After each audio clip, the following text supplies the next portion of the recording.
So before we begin, I just want to thank y'all for the love on the last video. I've been slacking in the upload department recently, but as promised, I do want to go ahead and make that part 2 of the whole Lex situation, where we dive a little bit deeper into the drama between Mrtlexify and his at the time minor girlfriend, who have now broken up, as my comment section mentioned a few things I failed to include in part 1. So just in case you missed my last video, I'll provide a quick recap. So essentially the zombies YouTuber, streamer, Mrtlexify, he's a weirdo. Straight up, he's a weirdo. He started talking to and grooming a girl who was 15 years old at the time. And she came out with these claims that he was grooming her for years and he was physically abusive during their relationship. And keep in mind, this spanned about half a decade. So obviously a lot to cover, a lot happened. But I'm going to try and do my best to simplify the situation here, but in an attempt to deflect and clear his name, he spun the same accusations on her. He denied being a PDF file, which is pretty wild because it's pretty obvious and clear to see, but I digress. And he even released some pretty embarrassing DMs that not only failed to address the allegations made towards him, but they also just make him look even more pathetic. But yeah, that's pretty much the recap. With that out of the way, let's just go ahead and jump into the video here. I'm sure it'll be oh so educational, as always. So first things first here, we got to talk about the letter, right? So over on Twitter, the ex-girlfriend who goes by Pure Softy released an old love letter that Lex had sent to her after she threatened to essentially leave his ass after a physical altercation broke out. So I figured it only makes sense to go ahead and start with that letter. So let's go ahead and take a look. So the letter starts off by saying, "I sorry," with a sad face, just perfectly encapsulating the pure raw emotion that'll precede in this letter. But he starts off by saying, "First off, Dada want to apologize for the flowers on this image not being pink. I tried for hours looking for a sexy cutie background for my love letter to Lovebug, but I could not find it, and I can't change the colors on them to make them look pink, so Dada apologize in advance, my sunshine girl." Can we just fucking get to the point here? Like, what is this, bro? You're making yourself look stupid here with all this baby talk, and we will address that. Pure Softy, the ex-girlfriend, actually does acknowledge this weird behavior by him. We'll talk about it, but let's just get through the letter here first. Second off, you will be receiving an array of gifts exclusively from your dada that hopefully mirror the same thought that you put in towards the previous care packages you've sent me. So I hope that you recognize the thought and love I put into it at every corner. I want you to be fully happy and be forgiven, so I realize I am not the same person who did those terrible things to you. Enough about Dada, because that is my main problem here, being too selfish and not being considerate enough about my baby girl's feelings. I know this whole problem started from the cartoon, and I want you to know that I will never put you below anything like that ever again. It is not important and valuable as what you mean to me, because you are my shining light girl, my cheap. I do want to marry you, and I don't want you to think that I would ever undervalue you like that, because you're my precious, kind girl. Your aspirations matter to me, and I want you to know that I will help you become the YouTuber that you want to be. I do not want you to get your own life, because I want to be a part of it.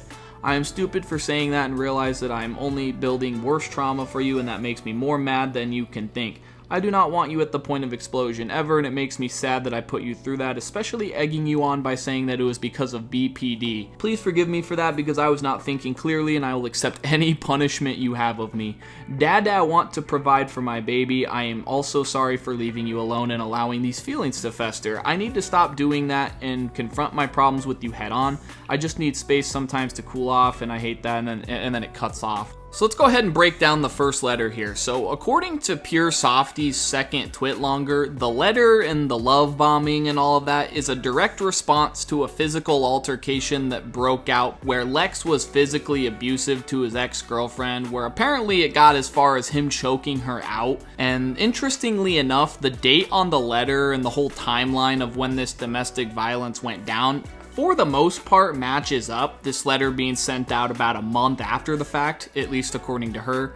But there are a few things we still got to talk about here. So Lex does two things that are synonymous of grooming. So the first thing is he straight up denies any wrongdoing, right? Like he just refuses to take any sort of accountability, even going as far to say that he forgives her for the behavior, even though he supposedly laid his hands on a woman, which is just a straight up violation, right? That should never have gotten to that point. He straight up denies his whole role in all of the violence and even tries to mask his guilt and pay some sort of retribution by showering her with gifts. Like, dog, what are we doing? No material possession is gonna make physical assault of a woman okay. You know, nothing you can gift her is gonna make her say, oh, well, gee whiz, you know?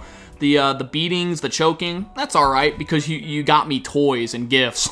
like what? He's clearly guilty and he's trying to rope her back in with various things instead of just addressing his actions head on because, you know, again, he isn't truly sorry. If he was sorry, he would have apologized for those things, but he's straight up denying it. Furthermore, he also mentions how he doesn't want her to have a life of her own and he wants to help her with her YouTube and all that, which whether or not he meant it how I took it or not, this does seem at the very least pretty possessive and right in line with someone who's a groomer, if you want my honest opinion. Lex would go to great lengths to avoid the real age of this underage girl coming out, at one point even lying to both friends and the employees at an escape room by falsifying her age on the passport for said escape room. She says in the Twitlonger, August 12th, 2017 is when Lex invited me over to the Z house in LA, as well as the Boogie Boys house in LA. I spent multiple weekends with Lex in LA, partying with him and his friends, as well as going out to dinners and events with them. Lex lied about my age to all of his friends, telling them I was 18 years old. Lex even changed my birth year on a passport for an escape room that he, all his friends, and I did together, so that no one would catch on. This escape room was on Hollywood Boulevard in California. And then, of course, here is a picture of those passports in question, which clearly, quote, prove that she was 18 years old, even though obviously she wasn't, right? So this is pretty insane because to me, this illustrates a very, very important component of this whole drama here is that Lex knew what he was doing was wrong, and he knew that he and her could get in a lot of trouble if this were ever to come to light. So what was the best option? You know, continue to be with the girl first and foremost, but simply lie about it. And it's like, dog, I just don't understand because like I said in my last video, you know, regardless of whether Lex is, you know, partially to blame, whether he's innocent or not, the fact of the matter is he's not innocent because he's with an underage girl. Like, none of this would have had to happen if he had simply just not been a fucking weirdo and just kept his eyes off kids, bro. Like, I just don't get it, man. In the year 2024, it's like impossible for people to not be attracted to children. Like, I just don't understand. But it's the second letter bomb where things get really crazy here, so go ahead and take a look at this. So you see Dada Promise, which again, cringe as fuck, and then there's a bunch of like Minecraft gamer shit and ooh-woo talk and blah blah blah, a bunch of stupid fucking cringe. But then there is this part towards the bottom of the first paragraph where he says Dada promises not to be aggressive anymore, which is pretty interesting considering the claims that she has about domestic violence. Then there's more cringe shit. But eventually here at the testimonial, it says, I never want to make you sad and I'm sorry for being frustrated and neglecting the fact that I have not been able to live up to my past mistakes. You keep telling me to change and I keep failing to listen, and that's how I believe you achieve your greatest missteps in life. Right here, I will never forgive myself for choking you, and the fact that you still put up with me and still want this relationship, truly tells me that you are the love of my life. So, oof. Right there, dude. In his Twitlonger, he talks about how he wasn't physically abusive, and like I said, he pulled the old Uno reverse card and spun it back on her, saying that she was abusive, you know, kicking in doors, hitting him with shit. But in reality, he just admitted to choking her out, and dude is cooked at this point. I mean, how else can you defend him at this point? Like, any of the supporters that he has, I feel like they have to be dipping after they see this. Like, what do you even want me to say? I mean, he exposed himself in 4K. But we're still not done exposing this little freak. So later on in her second Twitlonger, she continues, as I continued going through Lex's phone, I found more young girls he was communicating inappropriately with. He was finding them through dating apps as well, which tells you the age of the girl. Lex was using his Bumble profile strategically, making sure that his bio was about him being a famous YouTuber. Lex was also telling these young girls off dating apps that he lived in Vancouver and he would meet them there when he actually lives in his mom's basement. Lex also lured the young girls by telling them he'd buy them things they wanted if they dated him, similar to how he was love bombing her with gifts. after choking her out. Here's a video that Lex sent of himself to an 18-year-old girl as verification when she asked him if Lex was really the YouTuber with over 2 million subscribers. The girl asked Lex to put his thumb on his chin as verification.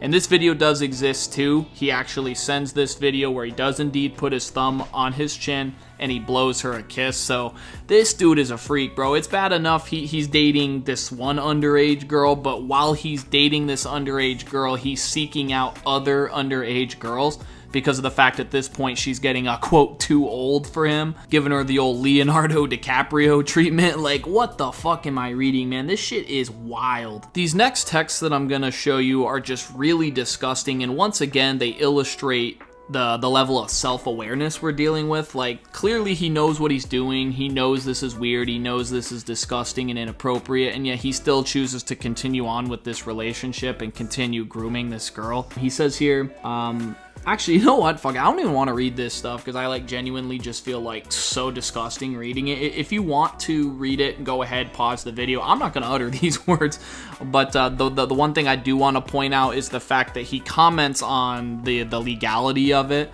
how she's going to be legal soon, and how she'll always be his minoring or whatever. It's just really, really weird. And then you pair it with some of these emails that she shows off. So in her tweet longer, she says, in the screenshot under this text, which will be these emails, Lex sends me a tweet about another YouTuber couple who he saw at his friends and acknowledges that he is dating me even though I'm not legal. Kind of like I was just saying here. And then in these emails here, you see OMFG, Karina just turned legal, Merc is just like us, which is just so disgusting. Again, this self-awareness that has persisted the entire time. The fact that this goes on for over half a decade and the whole time he knows that it's disgusting, he knows that it's wrong, he knows that it's illegal, and yet he still goes ahead and continues on with it.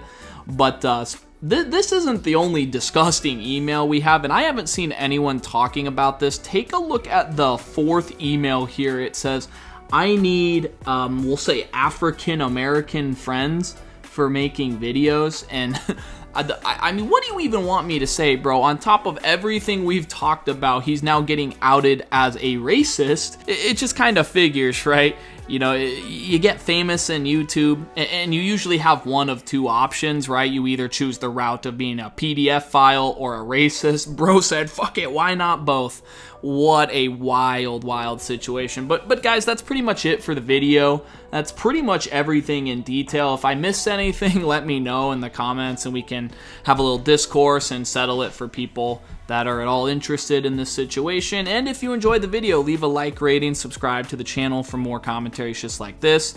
And until next time, guys, this is Runter. No, we're not gonna go there today. I'm just gonna stop talking. We'll catch y'all in the next one. Bye.